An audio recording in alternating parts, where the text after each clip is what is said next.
हमारे पास तीन algebraic expression है और हमें इनका एलसीएम फाइंड आउट करना है। तो हमारे पास है ए एक्स वाई, ए वाई जेड और ए जेड एक्स। तो इनका एलसीएम कैसे आता है? बहुत ही सिंपल सा तरीका है। तीनों एक्सप्रेशन के अंदर हम देखेंगे कि कॉमन क्या है। तो देखें, ए जो है वेरिएबल वो तीनों में कॉमन है। इसमें भी ए है, इसमें भी ए है और इसमें भी है। तो हम जो है वो ए को एक दफ़ा लिख देंगे। और फिर देखें तो हमारे पास दूसरा कौन सा वेरिएबल कॉमन है? एक्स।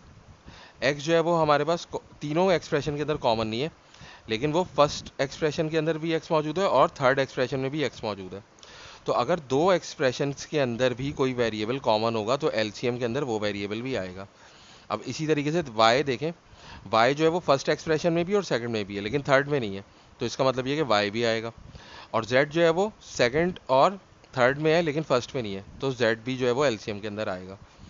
तो देखें इसका क्या मतलब हुआ कि एलसीएम हमारे पास क्या आ रहा है? ए एक्स वाई जेड।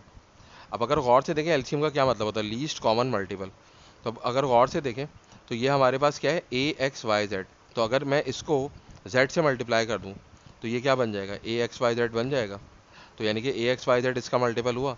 इसी तरह ए वाई जेड को अगर मैं एक्स से मल्टीप्लाई कर दूं तो यही चीज़ मुझे मिल जाएगी जो एलसीएम है। यानी कि किसी ना किसी चीज़ को अगर मैं इससे मल्टीप्लाई करता हूँ तो मुझे एलसीएम मिल जाएगा। यानी कि ए एक्स वाई जेड, ए एक्स वाई का भी मल्टीपल है, ए वाई जेड का भी मल्टीपल है और ए जेड एक्स का भी मल्टीपल है। तो इस तरीके से हम एलसीएम फाइंड आउट करते हैं। यानी कि हम ये देखेंगे अगर तीनों में कोई चीज़ कॉमन है तो वो भी लिख देंगे, अगर कोई किसी दो में कॉमन है तो वो भी लिख देंगे, और अगर किसी एक में कॉमन है तो वो भी लिख देंगे। तो वैसे ही हम एक और एग्जाम्पल देख लेते हैं। हमारे पास है A B X, A C X और ए सी डी। तो देखें इन तीनों के अंदर हमारे पास क्या कॉमन है? ए देखें हमारे पास तीनों में मौजूद है, फर्स्ट में भी है, सेकंड में भी और थर्ड में भी है, तो हमने ए लिख दिया। अब बी देखें हमारे पास सिर्फ पहली एक्सप्रेशन के अंदर बी मौजूद है, सेकंड और थर्ड में बी मौजूद नहीं है, तो हम बी भी लिखेंगे यहाँ पे। अब इसके बाद देखें सी जो है वो हमारे पास फर्स्ट में नहीं है लेकिन सेकंड और थर्ड में, तो इसलिए सी भी आएगा। और फिर सी के बाद देखें लास्ट वाले में डी है लेकिन फर्स्ट जो दो हैं उनके अंदर डी मौजूद नहीं है, तो हम डी भी लिखेंगे।